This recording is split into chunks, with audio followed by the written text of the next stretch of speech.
Hi, everyone. My name is Kim, and I'm the founder and creator of Expat Mama. Through these interviews that are both in the podcast and the new YouTube channel, we educate people about what it's like to be an expat.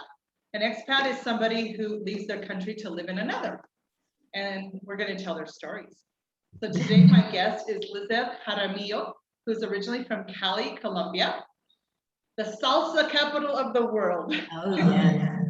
She lives in Orlando, Florida, correct? Correct. In that area, and has two sons that are now 14 and 17. So she's a single mom. Mm-hmm. I'm so excited to interview you today, Liz. How are you doing today?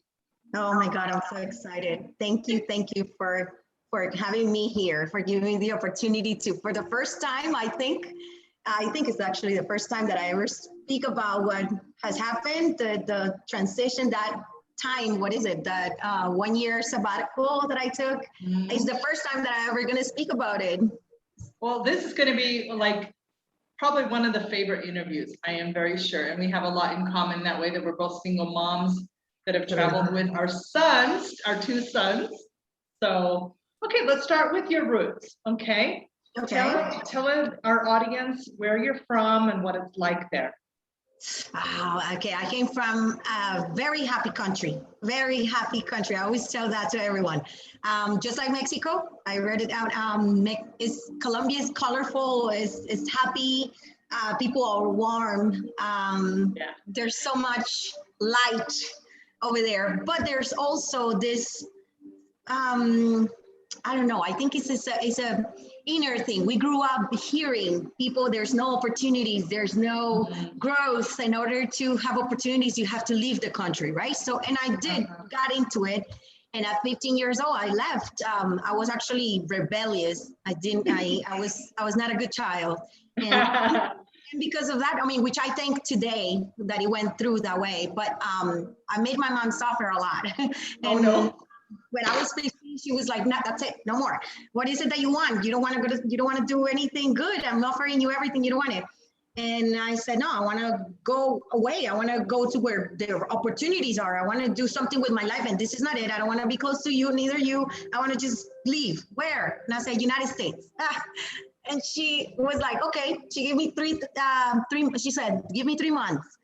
And in 3 months, she took me to Bogota. She got me the visa. She gave me $3,000 in 1999. And she handed to me thinking that I was gonna like maybe back down, or I took that passport and I left.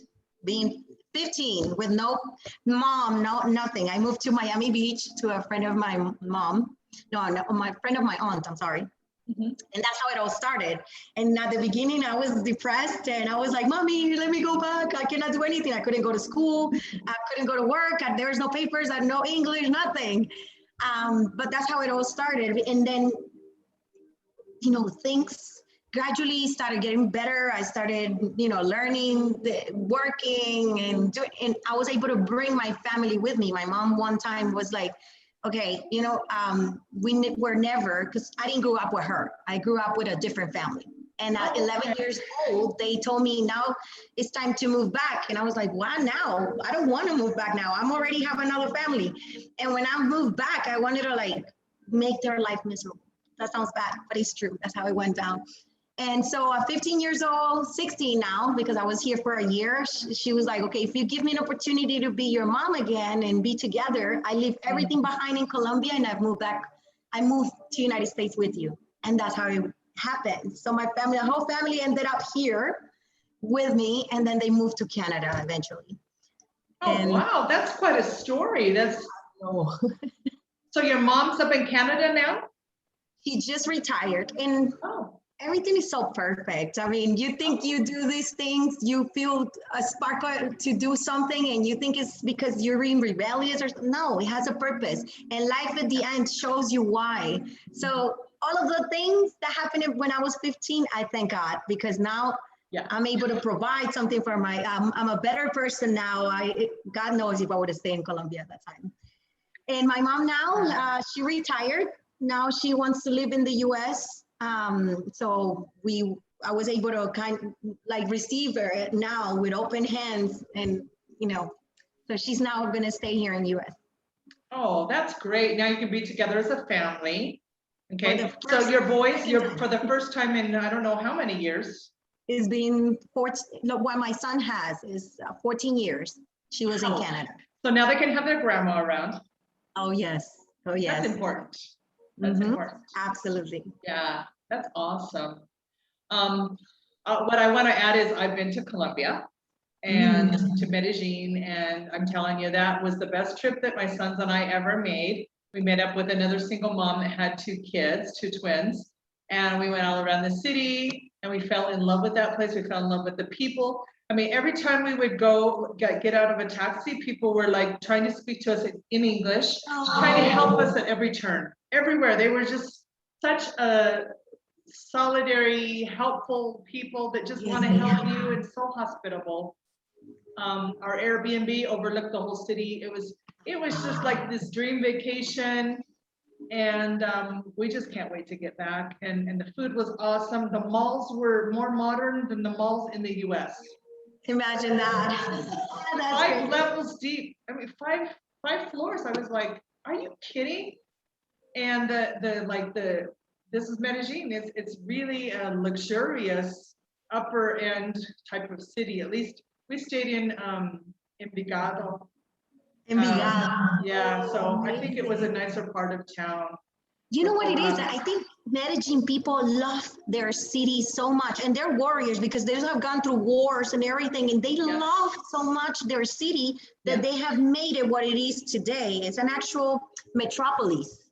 It's one of the few metropolises in South America. And people think Colombia, you know what most of the world thinks of Colombia. You know that because you're in the US. The Pablo Escobar era, they've cleaned that all up. So that's what I want to make very clear, that in no moment did we ever feel unsafe in that city. And it was so beautiful. Even when we were landing in the airport, we had to film it because it just took our breath away. The green, so lush, so much vegetation. And then when we got out of the airplane and we got into our transportation, the shuttle that our friend came and picked us up in, it got better. And it was like, oh my gosh, this place is off the chart. It's indescribable. I just love it there. You can ask my sons anytime, what was your best vacation? What is the number one place you want to go again? They will say, without a doubt, hands down, Medellin, Colombia. Yeah. And I'm not just saying that because you're Colombian. I tell everybody that.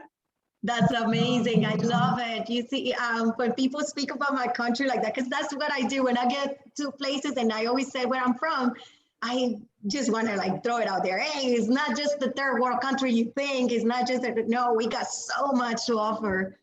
So and much, I wish us as Colombians will have that image of ourselves. That way we should be able to, put Colombia more on the map. We have so much to offer. I know. That's amazing. In that way, I think your culture is very similar to Argentina. They're always looking to the outside. They're thinking that any other country is better than their own country, especially first world countries, like the US and Canada. And they're like, what are you doing here? I think they're similar in that aspect, but honestly, we could see the value and appreciate Colombia so much. The movie theaters were like walking on gold. It was like walking into heaven. I mean, it was so luxurious. It just took our breath away, honestly. Unbelievable. It really did. I love to hear this. I love it. I feel very proud. Maybe you need to go back and see what it looks like now. Oh, I can show you many places. Maybe it's been a while. Yes. Okay, going on to our next question. So I'm sure our listeners can't wait to hear what you're about. So let's begin to hear your more details of your family story and how you guys, you already talked about how you came to live in the US. What I'm most interested in hearing is about your world travels. I mean, 3 years ago we connected, and this was before we came to Mexico, before we created a full-time traveling lifestyle. I was sitting here looking at you on Facebook, and you're taking pictures of Egypt with your profile or your family photo. I don't remember what that's called on Facebook. You're sitting on 3 camels in Egypt with the 3 pyramids behind, and I'm seeing you fly to Asia, and I'm like, oh my freaking gosh, I want to do that. I looked at the world map, and I want to go there. I want to follow Liz out there. I want to go the places that she's been. So I connected with you and I'm like, girl, what are you doing? And how are you doing it? So I want to hear, let's get the scoop on this. I was so excited. I think that gave me light to live again, because I was just like, US is a place to come and work and get your goals going. And I did in a very hard way, because I divorced my ex-husband, my only one husband and father. He's your husband. So that's another story. So I divorced him when my son was very little. My second son was very little. And he did nothing but he wanted to see me destroyed, I guess, to obligate me to go back to him. I don't know what his idea, but he did the opposite of helping me. And that made it very difficult. But on the other hand, it also made me very, very strong. So I have to actually even thank him for that. So I worked very hard. I worked to make a living. I worked to make my kids feel privileged, and I don't know what I was thinking, but I filled up myself, I guess. I went to the other pole. Extreme, I went to the other extreme, exactly, of materialism. And instead of focusing in how they were developing themselves as childs, I put in my head just money, house, cars, and he got to a point that I was like so empty. We had it all. We had a beautiful house. We had nice cars. But how it was there. What I did was basically push them to be more inner. So I feel so guilty. My son. No. Let me interrupt you for a second. That's how you feel when you get into the system of being in the United States. You're in the keep up with the Jones system, where your neighbors buy a car, so you buy a car, and then somebody buys a bigger house, so you buy a bigger house. It's this rat race that is never ending, because there's always somebody who's better off than you, somebody that looks better than you, material-wise. And so you get into this system and you never feel good enough. So you're trying to compete with that and compete with it until you hit a point like you did, where you're like, what in the am I doing? My kids are growing up without any, it's just, when we first started our full-time travels here in Mexico, I met a lady who was an anthropologist down in Bacalar, Mexico. And she says, I've been married, I've lived all around the world, and there is one culture in the United States called commercial culture, and there's no other culture. That's true. Very true. All about materialism and consumerism. Exactly. You couldn't say it any better. That's exactly what happened to me. And I was in an industry. It was a horrible industry. I mean, I have to be thankful even for that. But yes, it got to a point that I felt so empty, and I looked around and I felt so guilty of letting my kids, not go through that. And I was like, God, I mean, there's got to be something. So I grabbed, I started thinking, I have to go. I have to get away from this somehow. So I got to do something. So I started thinking about finding people who was traveling, doing sabbatical years, traveling the world, all that. And I worked in an industry of tourism. So I saw a lot of people. That's what I have to be most grateful about, because they told me how important was to get away and all that. And so I always did. Don't get me wrong. That was my only time to actually have my kids for me only, and to, have them.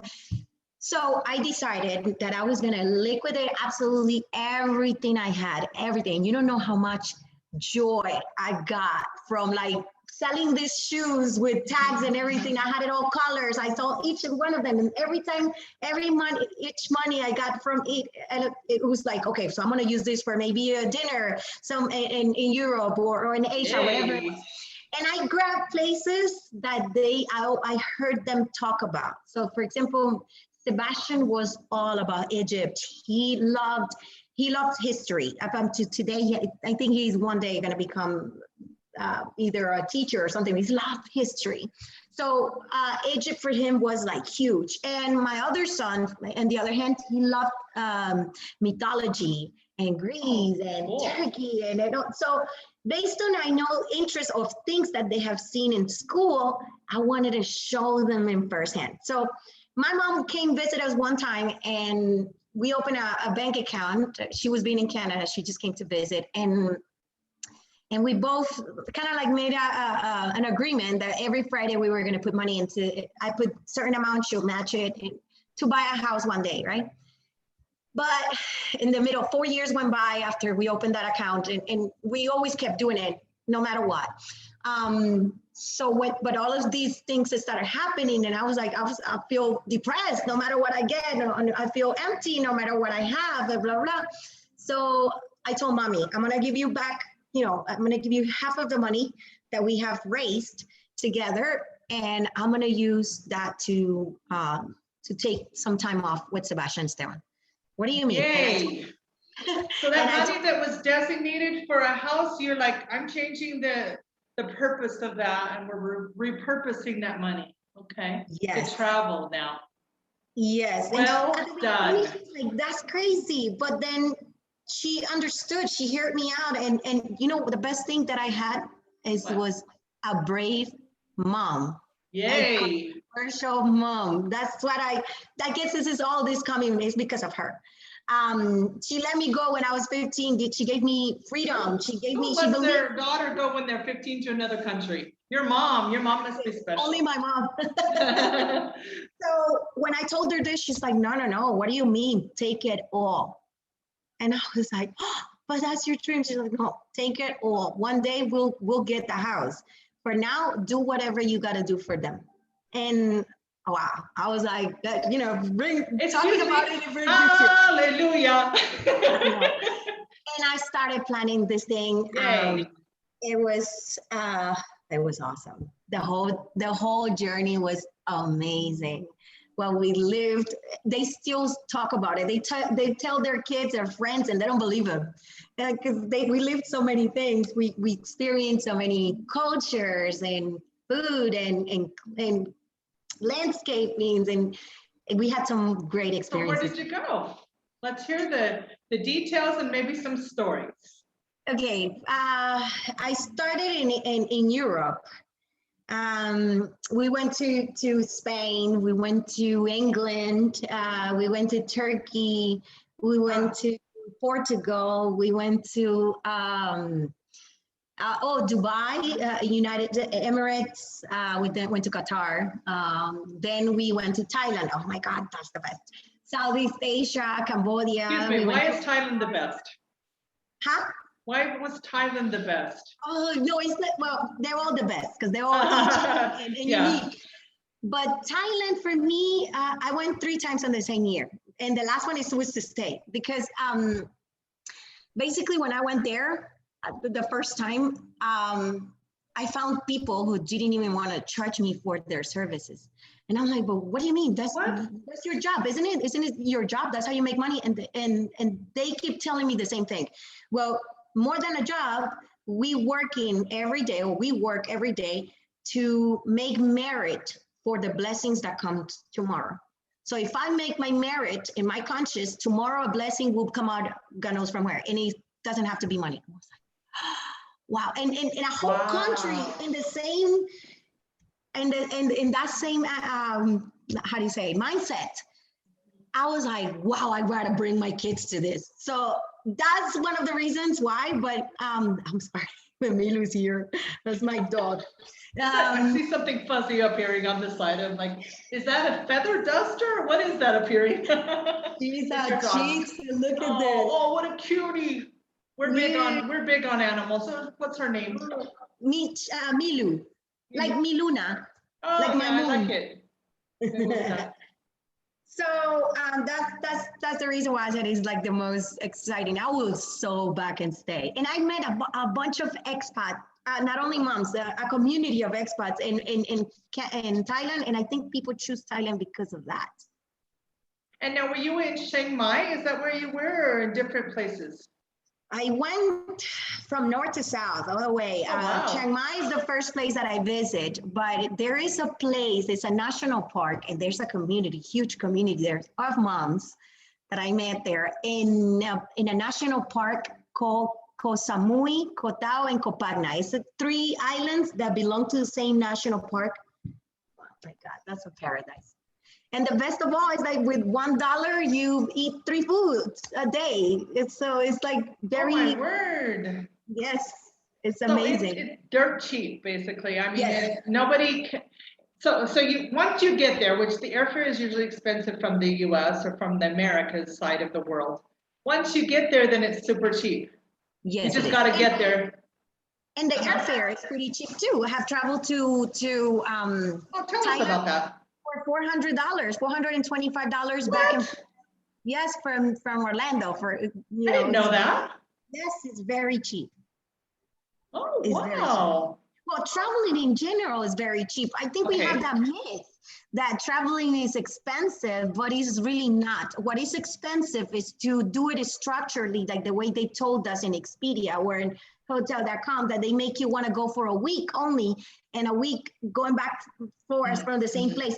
It's just the way they driven us to travel is obviously expensive if you follow that algorithm. But if you get out of it, it becomes very cheap.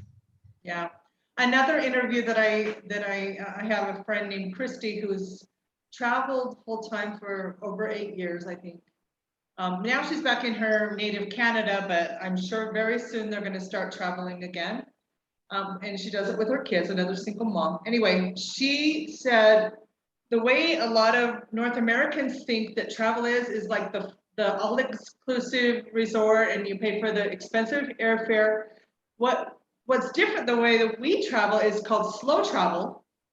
So you stay in one place longer, so you're not just going from place to place. But in Thailand, I can't imagine it being much more expensive.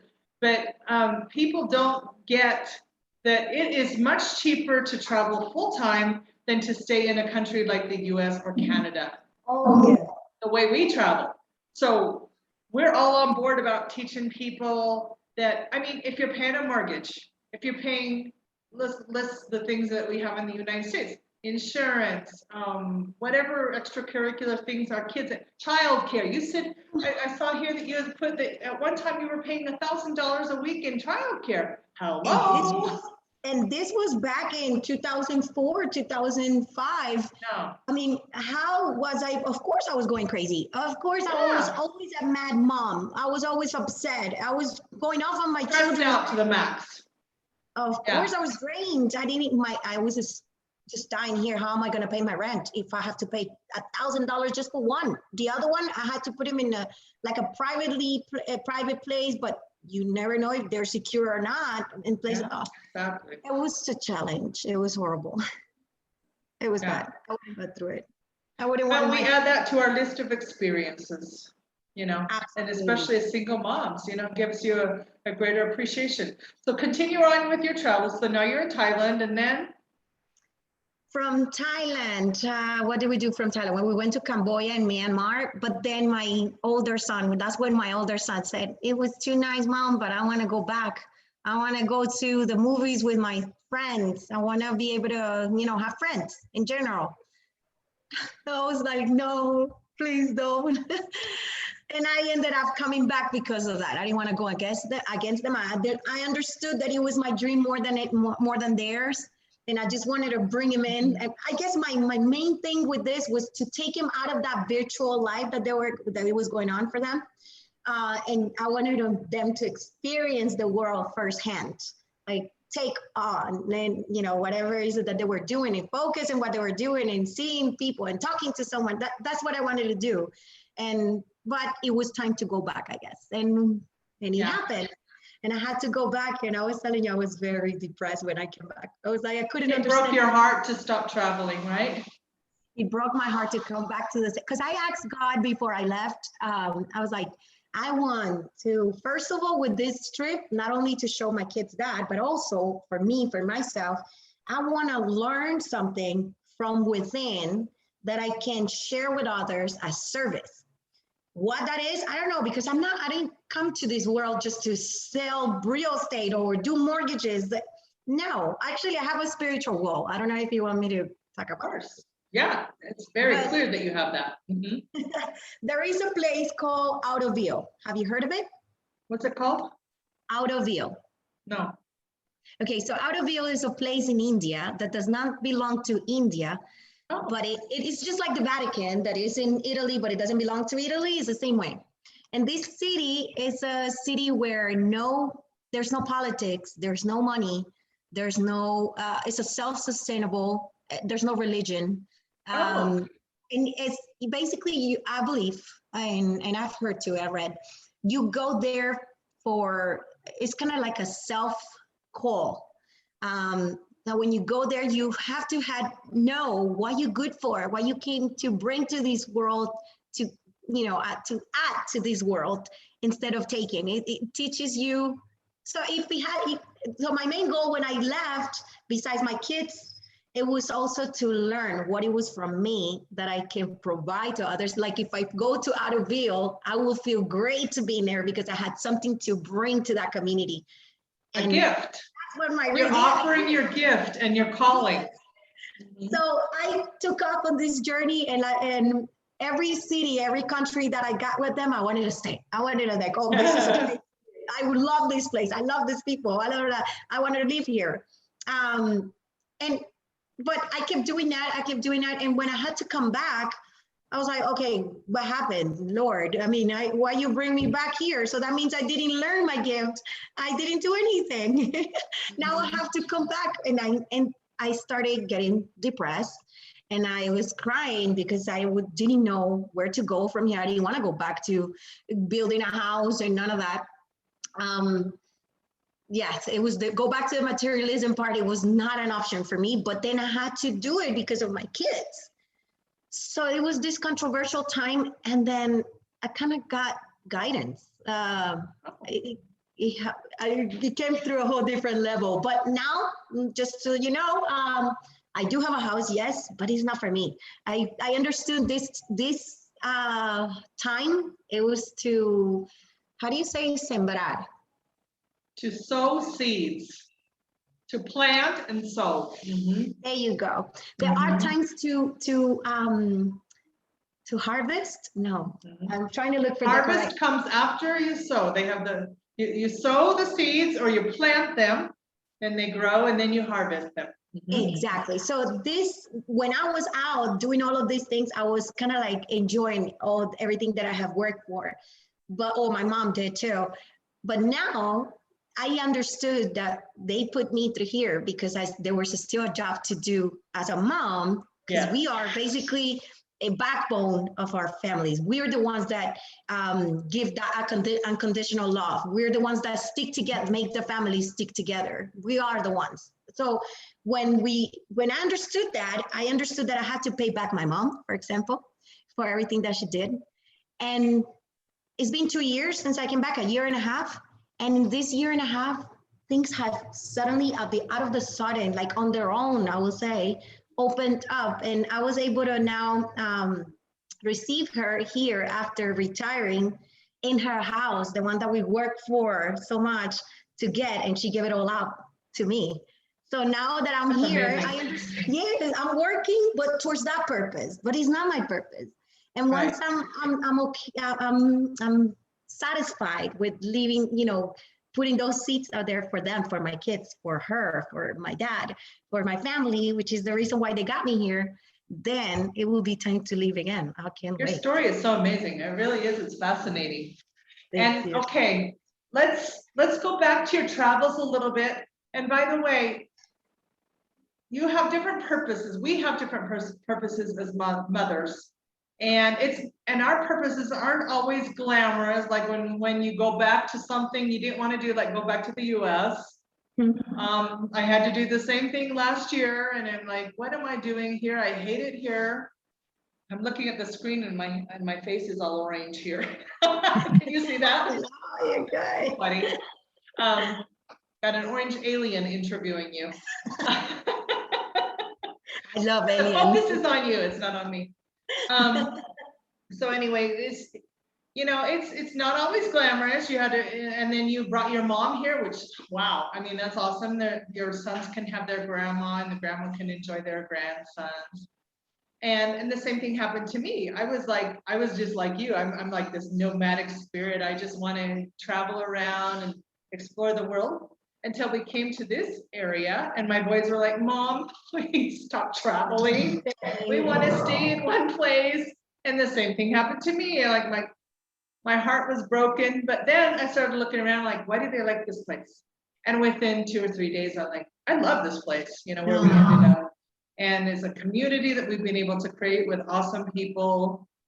And, you know, it's the first time we've lived in community. We're living in a very beautiful place here in Mexico in front of a lake.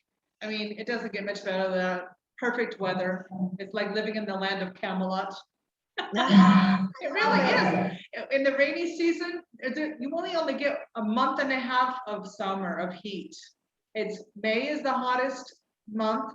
And then we get half a month of June, and around June 15th, almost right on the dot. And this year, every year I've been here, the rains start on that date. It's the craziest thing. It rains at night, and then it stops mostly before 9 o'clock in the morning, and you have a sunny day, and then at night it rains. I mean, what other place has that? Kenya, Africa has supposedly the #1, you know, weather in the world, and this is a close #2. So that's amazing. It's pretty amazing. I gotta visit. Ended up, and I'm like, thank God, you know, that we're in this place, and we're in a pretty awesome place. So everything has a purpose. Absolutely. And once this whole disaster that we're living in right now blows over, I'm sure you'll go out and travel again. But I had made a note here. I'm sure people are wondering, well, how can a mom just take the kids out for a year? And what do they do for school? I know there's people thinking about that. So let's talk about how you educated them. Let's delve in a little bit into what we call world schooling, where the world is their classroom. What's your take on that? Oof. Okay, so I came from Colombia when I was 15, and I learned, I mean, our education, surprisingly for many people, is like the best education ever. I came to US and I literally felt, honestly, from my heart, I felt I stopped learning. Oh, the wow. system, I know it sounds so sad, but it's true. I was seeing things that in 12th grade, for example, about to graduate, I was seeing things that I saw in 3rd grade in Colombia. So, I mean, I know we think that by bringing our kids to school, they're learning the things they need. It's easy to think that way because we're part of a system.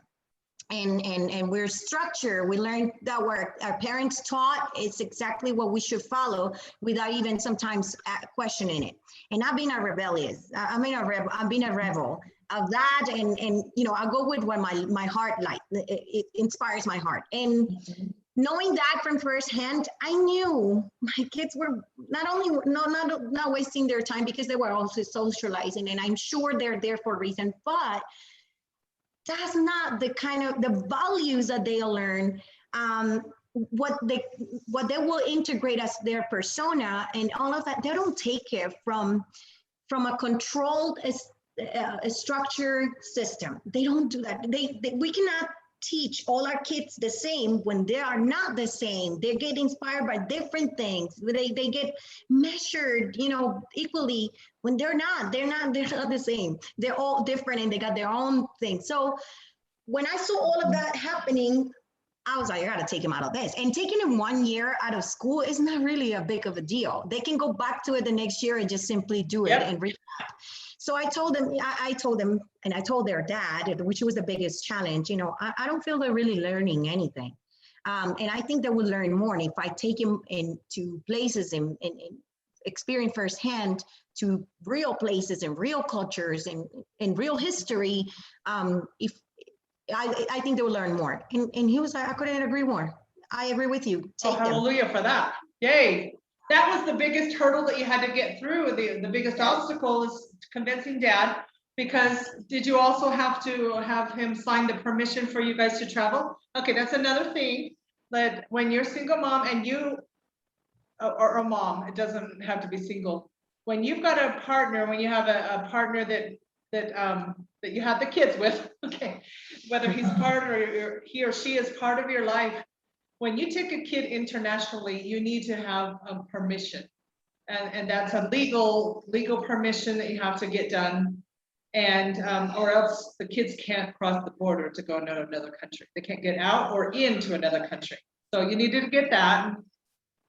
Once you got that, it's like, I'm out of here.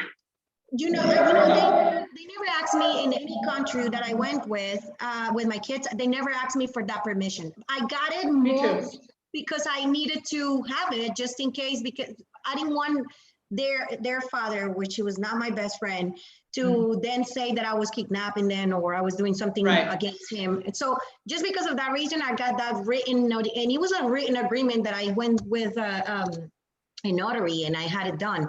But I had full custody of my kids. And so I didn't think legally, I never experienced any country that told me, where is their permission from their dad?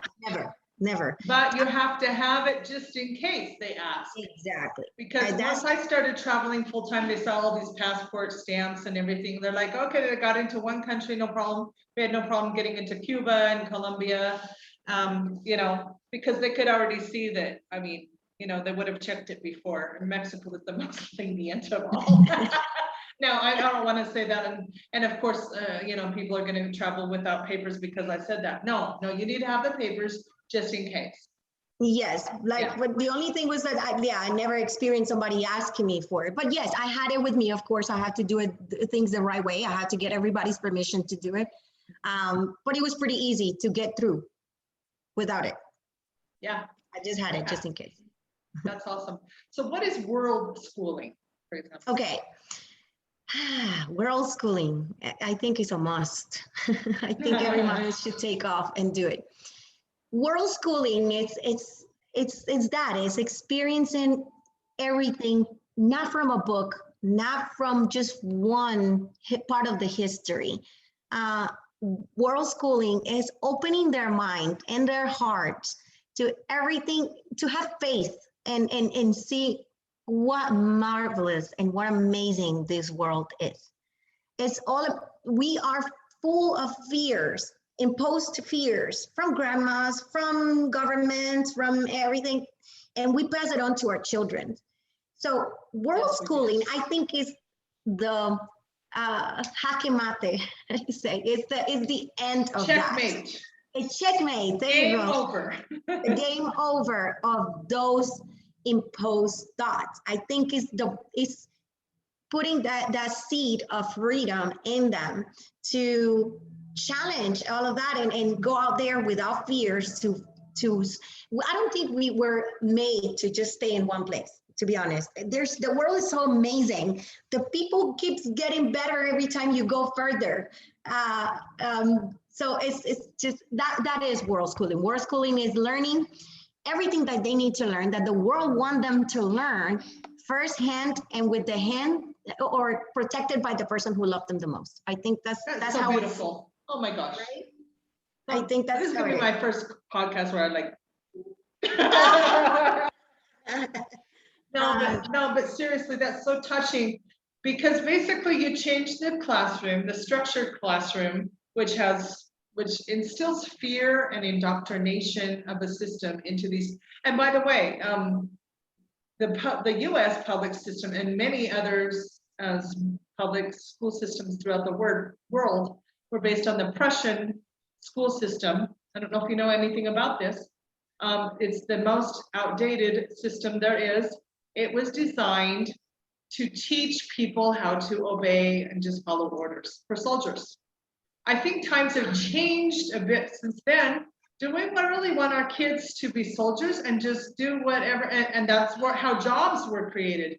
Because before then, everybody worked as an entrepreneur. They had their own little business. And you see it here in Mexico and in all of Latin America. They don't just go to a job, they create the job. They create a business. And that's the way they work. We have these guys knocking on the door, they're selling avocados. Well, that's a business, okay? And they're not waiting. Mexicans are the hardest people I've ever seen, ever in my whole life. And they are just like, okay, I lost my job, and they're like never complaining. And they're like, okay, this is what I can do. I'm gonna go out there, I'm gonna sell some verduras, vegetables or whatever. And so this guy comes and he sells, and I always buy from him, always. And that's a business that he says. He's not gonna sit there and cry and say, I don't have any money. No, they get out there and they move. And they move. That's right. Figure things out. It's so amazing. They're so inspirational for me. I grew up in a very spiritual family, but never religious. Okay. And I thank God so much for it, because for example, myself and that trip that I did and many others have taught me what they had, let me live what they told me. Because I don't think, for example, in that system, like we are, a structured system that we are, they make you think that you have to work and you will receive only what you work for, which is the same way kind of like church has put it on us. You basically, with the sweat of your forehead, that's what you're going to make and receive. And that's how you're going to buy the bread in your, what is it? It's an imposed thing. And I have proved it to myself. I have traveled like a millionaire and I don't have that in my bank. I believe money is an energy. It's as simple as that. As crazy as it sounds, what, another thing that I learned, this calendar, Gregorian calendar, it's so into us that we are in that cycle, never ending cycle of 30 days. And every 30 days it resets and you have to pay again. And every 30 days it resets. So, and we don't see that, but when you do, I think that's the main thing that I want to put in my kids' head. You can do whatever you want from this world. I planned, and I said, I don't know how am I going to do this, but you're going to help me to do this. And the money is going to come. And it did. And I spent it all. I didn't finish. When we came back, I didn't have no money at all when we came back. And it's been a year and a half. And anybody who look at everything that we are living now will think, how did she do it? And I can tell you, I have no idea.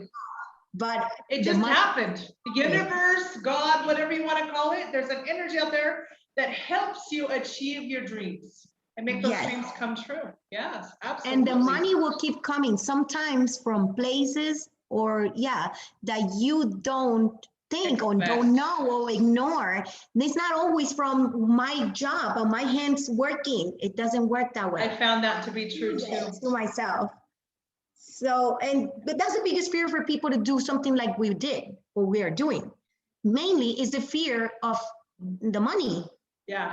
What they don't understand is that the very first thing I'm going to address in my free workshop. We're going to that's the first topic. Boom, let's get that out of the way. Let's talk about money. Okay. Right. And how it isn't what you think it is. Mm-hmm. That is huge. It's huge. Let me see what else I was going to ask you here. Okay, so we got the whole list here. Okay, we were talking about, so you went from a materialistic lifestyle to like, hey, you know what, let's get some meaning back in the life. And then when we were talking before this interview, you said that you had come to a point before you traveled that you noticed that your kids were addicted to video games. You want to talk about that and the hacking? Yes, I felt so guilty about it because I was always working, so they have to entertain themselves, and they did, and they found the worst way to do so, which was video gaming. So I feel very guilty. I cried a lot about it back in the day because I felt guilty, like I said. But we're in a new era, and this era includes the virtual thing. And as a matter of fact, I don't know if you know what metaverse is and cryptos and all of this, we're going to the same place. We're going to be more virtual than ever. So we first got to understand that we're not in the same world that we were when our parents raised us. And this virtual era is part of it. Now, what we need to do, well, before that, my kids, yes, they were addicted to it. They didn't want to go anywhere with me. Let's go to the movies. Now I'm playing. Let's do this. No, same right now. Mm-hmm.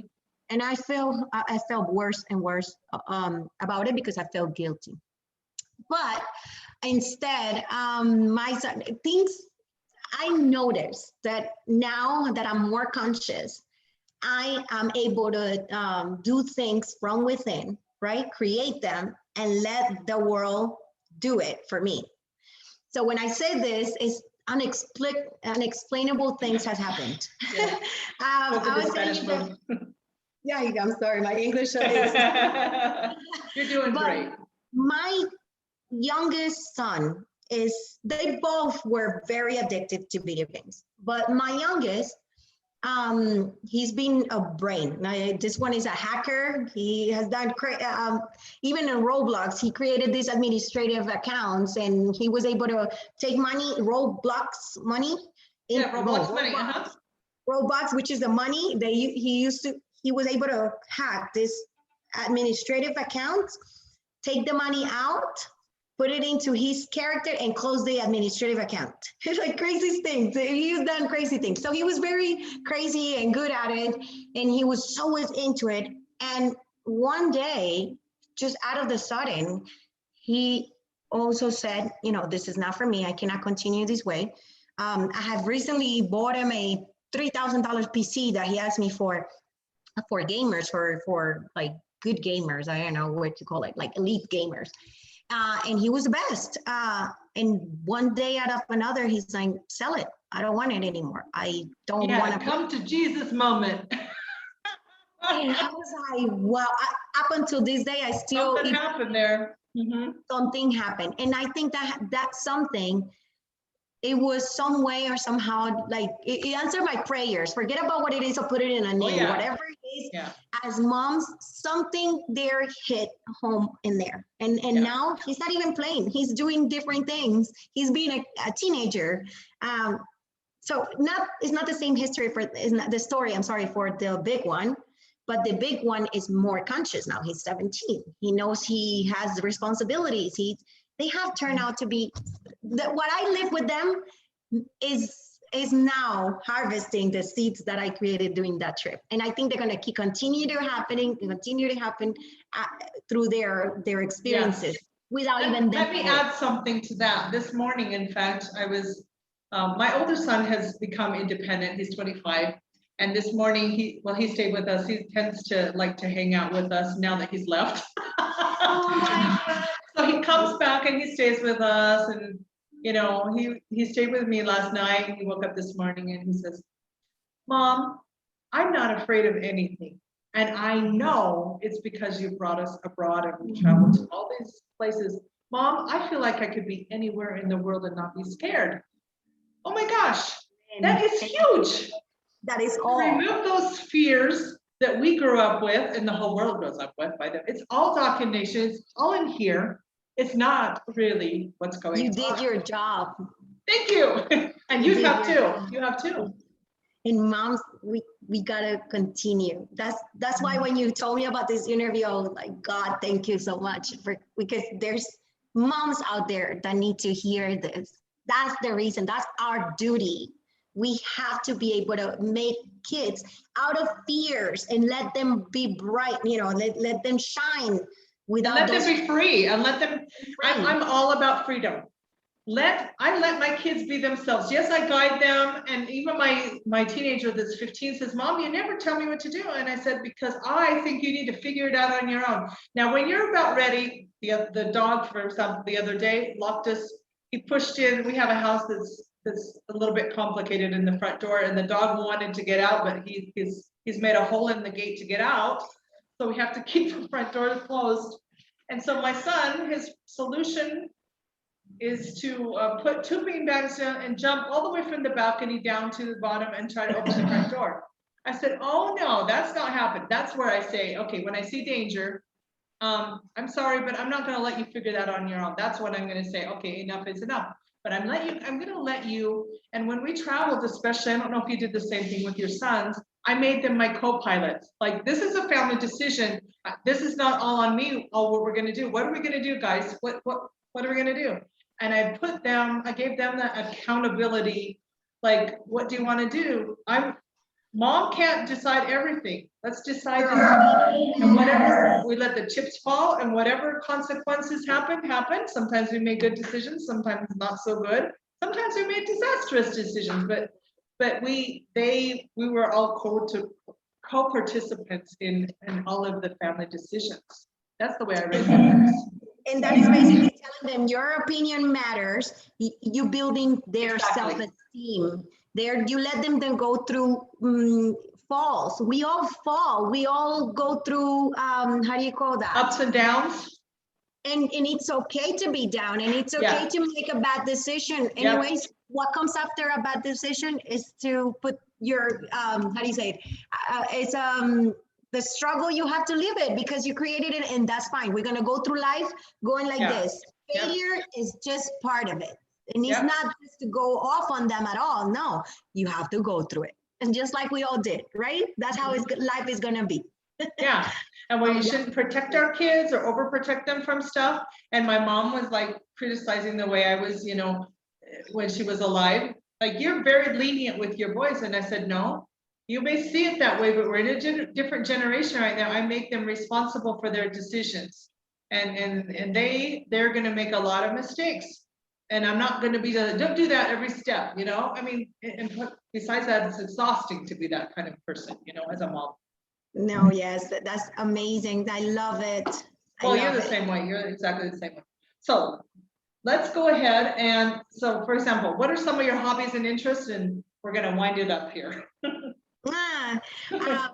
After a lot of detachment and like I said, being a rebel of everything that this my past life has been, or my past years have been, I have looked more and more into spirituality, yoga, breathing, get Mother Nature connected to them, you know, to it.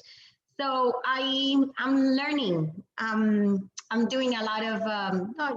Mainly I read. I read a lot. My kids are reading for the first time. I was never that kind of mom to make them read, but somehow now they even ask me for books. I'm telling you, things now things are happening because they ask for it. And I found and it. Readers are leaders, by the way. You're teaching your boys to be leaders because they're readers, and that all the mind, all of the philosophies, all the things they read is going in there, and then that becomes action.